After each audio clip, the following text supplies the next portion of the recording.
2021, une année dynamique avec beaucoup de points positifs à l'actif du gouvernement. L'année démarre par la tournée de réduction de comptes dans les 77 communes du Bénin. Le président Patrice Talon entame sa tournée par le septentrion et l'achève par le sud. En parcourant par voie de terre tout le Bénin, le chef de l'État est allé toucher du doigt les réalités des populations.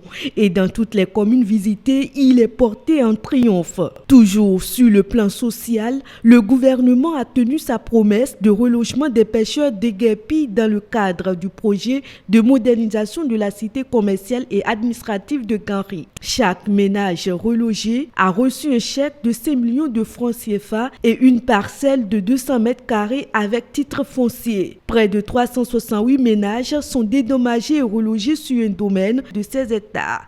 La somme totale débloquée par le gouvernement est de 1,925 millions. 2021 est également une année historique eu égard aux faits marquants de l'année avec le retour des biens culturels au Bénin. Ceci est l'aboutissement d'un long processus démarré par la demande officielle en juillet 2016 du président Patrice Talon des trésors royaux. À leur arrivée au Bénin le 10 novembre 2021, ils ont été célébrés par les populations. Toujours au plan social, pour la fluidité de la circulation dans le centre-ville, un arrêté a été pris par le préfet du littoral interdisant la circulation des minibus, un arrêté abrogé après quelques heures d'application par un autre en date du 2 décembre 2021 à la suite du message du ministre de la décentralisation et de la gouvernance locale lui faisant injonction de reporter son arrêté portant organisation de la circulation des véhicules de transport de marchandises